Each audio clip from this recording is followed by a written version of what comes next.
Hello, everyone, and welcome to the Film Digest audio podcast segment of the show. Today, I am here with a special guest, Michael Vila.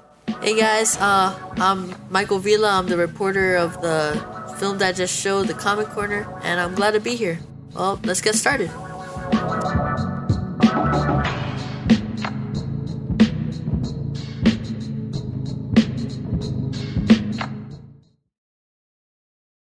So, Mikey, welcome onto the show. Today, I was planning on us just talking about, like Comic Corner movies, your favorite Marvel movies. So let's get some insight into that. Right now, I would say my favorite film would probably be somewhere between like Captain America: Civil War or Endgame if we're talking about like Marvel movies.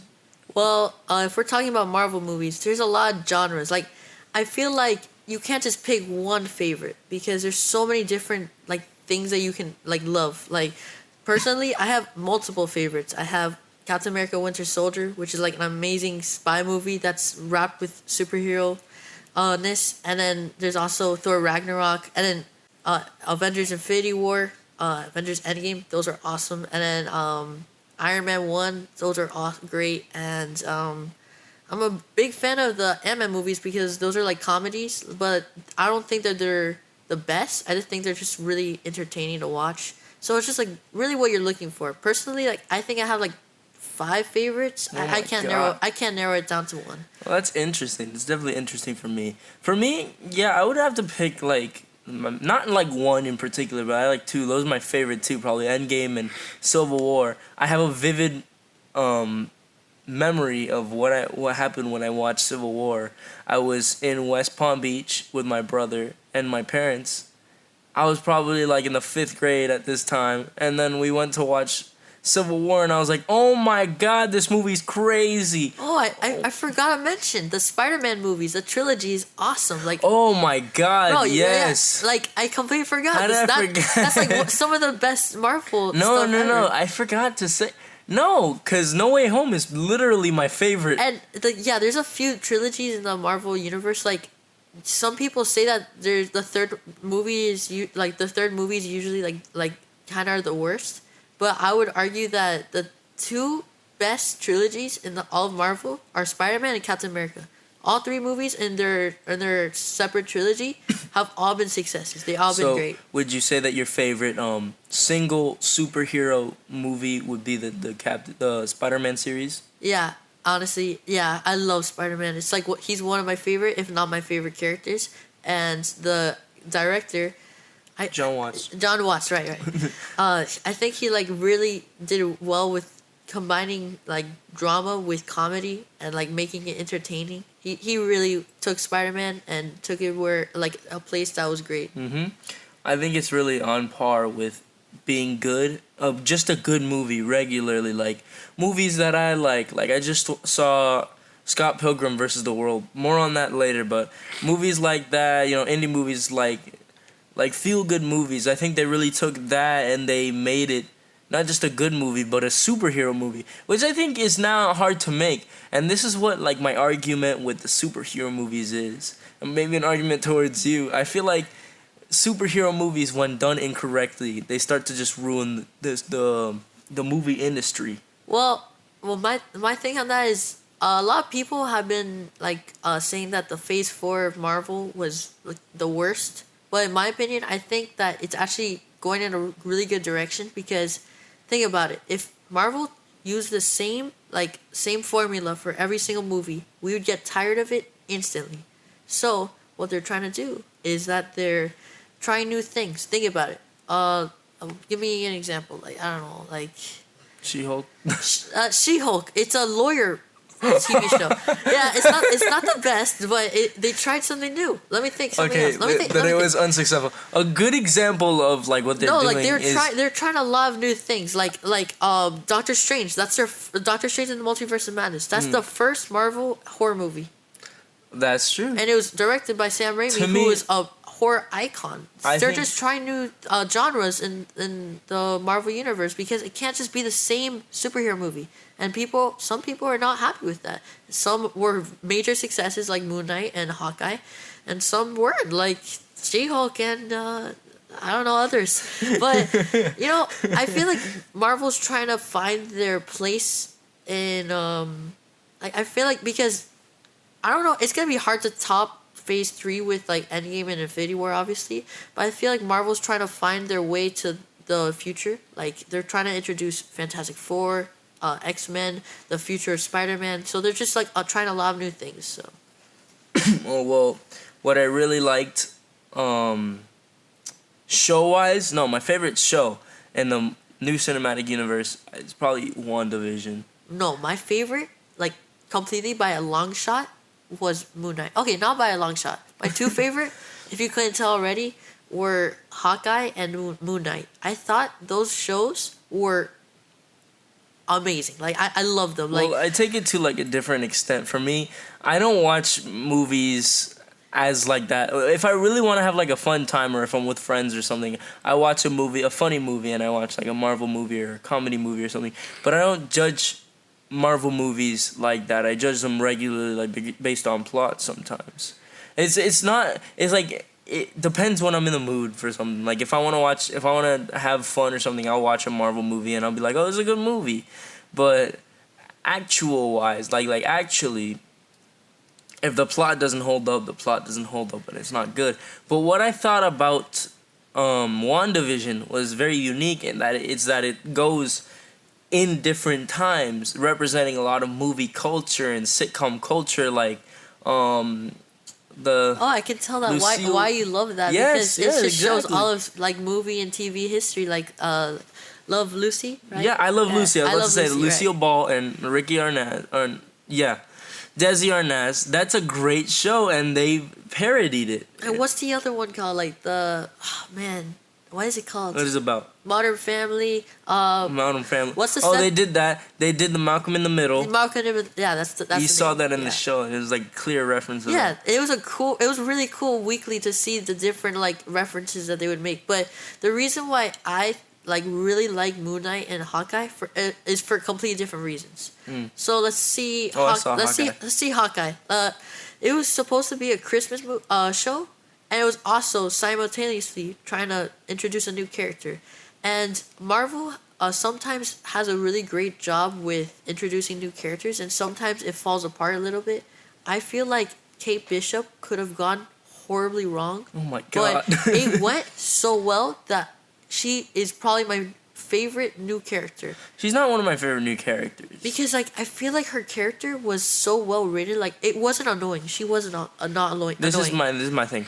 She's not one of my favorite new characters, but she's a good character. And like I also like that. What I didn't like about She-Hulk was it wasn't a bad show. The thing is that It wasn't a Marvel show. They were taking the original characters and they were throwing in the trash. Like they got Hulk and they made him weak. But what I loved about Hawkeye is It's comically accurate. You know that about Hawkeye, yeah, exactly. right? He was based off a comic book like called Hawkeye from like I don't really remember. But what I loved about Hawkeye is that they took Clint Barton and they didn't like put him down beneath her. They actually like made them a duo, and he was the one who passed down the bow. But what I really like about the Hawkeye show as well is that they took like, what if an Avenger got really old and like he was Exactly. recognized? That's what I like. It's taking on modern day Yeah. situations with superheroes. Exactly, and it also showed what would happen if a normal human with like a lot of skills would go through the amount of trouble like gods would, like Thor. He fought the same villains that Thor did, and he went deaf. That's so cool, right? That he like it even showed like a montage on the show of how many hits, falls, crashes, burns. It's really interesting to me because in reality, I would say him and Black Widow are the only normal characters, and since Black Widow died, he's the only normal character exactly, now. yeah. So I find that's really cool that he's one of the oldest. I know Thor is like 1,000,000 years old, but Yeah, let's exactly. face reality. Let's just face it. He's practically, possibly like the oldest character in Oh wait, the but Marvel. Steve Rogers too. Okay. That's if he's alive, but that's another. No, that's but another he's story for another the day. oldest normal guy. Yeah, that's exactly, yeah. that's 100% But true. the reason why I liked Moon Knight was for a completely different reason. So Moon Knight was a completely different new character that they were introducing, and they could have gone with it, like a really like copycat version like of Batman, and it could have gone really bad, but what made the character interesting was not his powers like at all. It was his illness. They got Mark Spector. They got Steve. What was the guy's name? There was three. I don't know. Yeah, there was three guys, and they took an illness, DID. What is it called? What are the? Is it insomnia or something? No, the different the people living inside your body, like the different people. What is it called? Multiple personality. Yeah, multiple. disorder? Yeah, exactly. But I feel like I think it's DID. Split Anyway, personality. yeah, whatever. They took that illness and they made it accurate, and the show was in the lens of a person who would be going through that. Imagine every single episode, a new character would wake up and go through what the other one did, and we knew what was happening, but Steve, bro, what is his name? Steve something. It's been like 4 months since I watched this show. Anyway, so You can just say Steve. yeah, Steve and Mark. Because that's her actual name. But Yeah. anyway, excuse me. So Steve would wake up and not know anything, and he'd think he's going crazy because he probably is, and he'd find out that his other personality, it wasn't dreams. It was actually what he was experiencing, and also it was so cool because I don't know if you know this, but I'm not just a Marvel guy. I'm a diehard Indiana Jones fan. So whenever I see like Egyptian artifacts, I love it. And So you like how they did that with Moon Knight? I love with Khonshu, with the moon god, and I love the Egyptian. Everything was so cool. And the thing with some of the Marvel shows, especially the early ones, the finales were usually my least favorite episode. And Moon Knight exceeded my expectations. It actually was a really entertaining finale that made me really want a season 2. It's interesting. So yeah, and also Hawkeye introduced Kingpin to the MCU, so that was awesome too. Did it? Yeah, No, because Kingpin wasn't Daredevil. exactly. They introduced him. Oh, to the okay, MCU. to You the didn't watch MC the finale? I did. I saw the show. Exactly. I don't remember it because it was like 5 months ago. Now Kingpin. It was a year ago. Oh my god. It was a year ago from December, but Kingpin and Daredevil are now in the MCU because of No Way Home and Hawkeye. So now they're gonna have their own show. That's a They story were in for like another they were day. like the Fox and stuff. Okay, yeah. No, I get they were Netflix. Okay, Netflix. Yeah. And now they're in Yeah. they're in the MCU. They were bare bones. owned by Marvel, but Kevin Feige kind of like separated the Netflix universe with the MCU because like the MCU was so perfect in his eyes, which it was. It still is pretty much. Okay. And he didn't want the Netflix shows to like kind of like dirty it, and because the Netflix show besides Daredevil, the Netflix shows were not doing very well. Okay, but I came here and I assembled you for another reason as well. So I've been watching movies that are superhero, like based on superheroes, but are not superhero movies. And I feel like Can you give me like an example? an example would be like there's two. I'm gonna talk to you about two. Okay. So these are the examples. Scott Pilgrim vs. the World, which I was Well, talking about earlier. That's that movie in saw it? particular. I haven't seen it, but I know what it is because I know the comic book. It's that's more that's an example of it's not a superhero comic book. It's a regular comic. It's a yeah. There's a misconception that comic books are only superheroes, which in reality, comic books are a bunch of different genres. It could be horror, it could be game, it could be comedy. That is an example of a comic book like line that wasn't superhero. But oh my goodness. It's just that it's more of a character. It's like a hero's journey type of thing. Yeah, like And he could still be a hero, the but he's not a superhero. The There's a difference. stylized of the thing it's a lot like a superhero movie. When you watch the movie, it's really interesting and it's really weird. It seems like a superhero movie. I've seen the trailers because like my friends have been talking about it. I don't know why, but it's like becoming popular again. It's or a something. great movie. I absolutely love that movie. It's very weird because it surpasses like human regular life, if you know what I mean. And it's like a very weird thing. It's basically that this guy wants to get a girlfriend, right? Yeah. Scott Pilgrim, and he has to go through a bunch of her exes, like fight a bunch of her exes in order to get with her. And it's just really interesting because you've never seen something like that before, and it surpasses reality. Does he have like powers or something? Yeah, because he has powers and he has like a sword and stuff. Okay, but like the reason why he's not considered a superhero is because superheroes are not people with powers. Superheroes are people that use their powers to fight crime and save people. There's a difference. Some people just use superpowers to get girlfriends. Yeah. Okay, well, I'm an expert at this, bro. I if there was a like a study of Marvel or superhero or You would comic know book, it. I would be I would have a PhD in it. oh my god. Yeah, I'm obsessed with But Marvel there's and this DC. other one, which is probably great. It is kind of like a superhero movie, but it's not really a superhero movie. It's Birdman, or The Unexpected Virtue of Innocence. I It's an literally Oscar- never heard of that. It's an Oscar winner for 2015, and it's What is one it of the about? best movies I've ever seen, to be honest. What is it It's the first, I think, first of its kind one-take movie. What I mean by that is that the camera does not cut. Bro, I actually seen like a lot. I when I started I watched the video of how they do that, and when I saw that video, I started realizing it more and more that that's like a thing that they do in action movies. Like, Yeah. I was researching for my new segment, Comic Corner episode. Well, it's technically episode 1 because the original episode It's like 1 was episode scrapped. 0. Yeah, exactly. Yeah. But I was researching for the DC episode for Aquaman, and I saw a one clip that had like Mira because Mira was recasted. And I was gonna put a clip. That scene with Aquaman and Mira It was cut. a one take thing. It was Yeah? really really cool, and it was fighting Black Manta. Mm-hmm. So it was like a one take thing. It was actually really cool. But it's very like, at the same time, it's a thriller, but it's a one-take film, but it's also about a play. It's really interesting. Wait, it's what- like man versus self. There's a guy in his head that is a superhero, that he, the main character, Ringen Thompson, that's his name, he played because he's an actor. So he played a superhero called Birdman. That's equally as popular as like the Avengers, I guess you would say. Or Batman or something. Yeah, or Batman, and he's going through the psychological struggles of him getting older and him fighting the young guy that played Birdman because he wants to make an artistic project to play.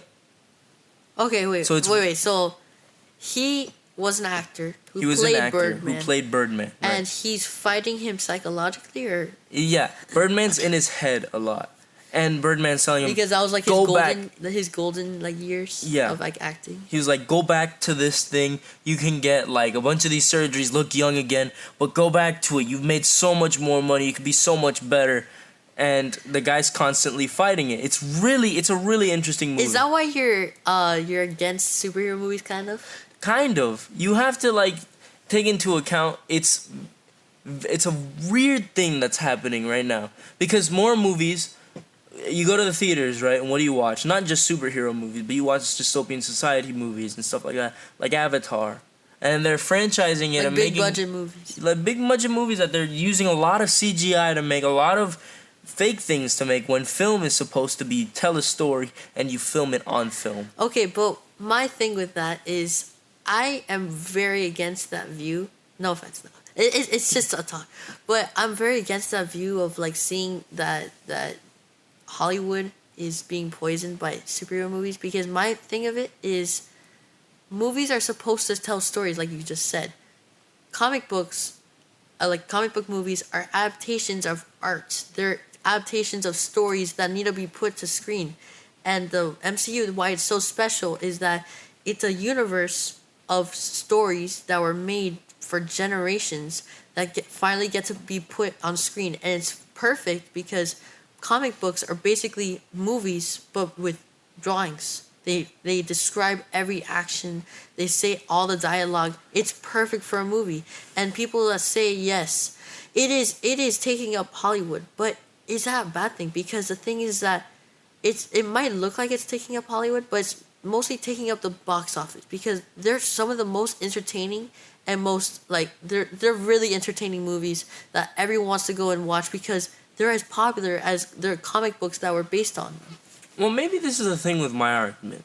Maybe it's just in a really we're in a really film heavy era where superhero movies are really. I feel like in the end, sometime after this whole thing blows over, when the phases are complete, I don't think they'll ever be Honestly, complete though. I feel like I don't think this is gonna end. I think it's just as big as a genre I just of think horror. it's not gonna be as popular as it is today, in maybe I feel like 10 years. I feel like it's gonna be 20 years. like people don't see superhero as its own genre. I think in the next few years it's gonna be classified as something like a comedy or a horror. Like it's gonna be one of those big ones. I'm just saying, I don't like the superhero thing because of how much they make. No, how much stuff they make, not like how much money they make. Okay. How much they're making, and how much it's in theaters. I feel like it's sort of drowning out all the other stuff. I see your argument. Yeah, no, but you told me it's like an argument on the box office. Yeah, I see your argument and I understand it, and sometimes I think about it too. But the thing is that people see superhero movies as like just superhero movies. Superhero movies like Captain America: Winter Soldier. Yeah.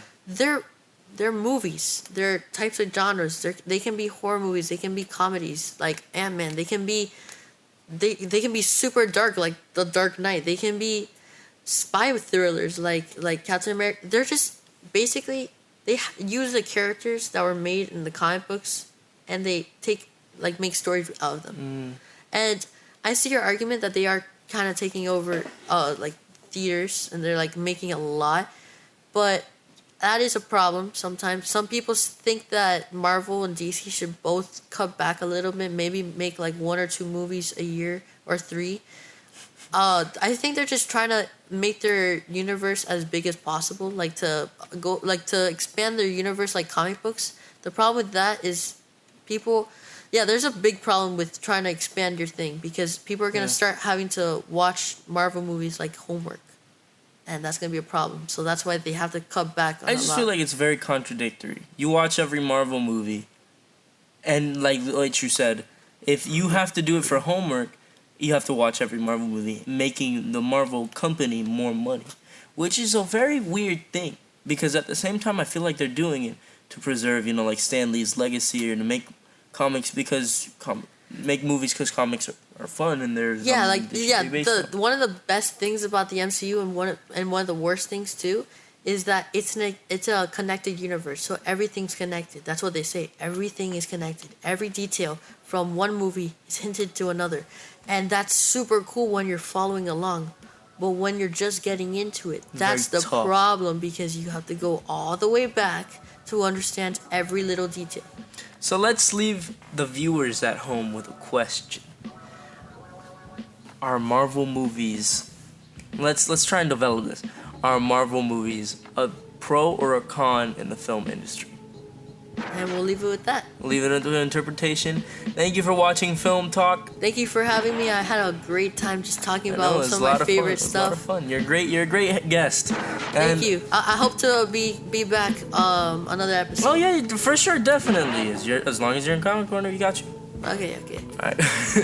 Well, bye guys. We'll see you in the next episode of Comic Corner or in another segmented episode of the Film Digest. Bye everyone.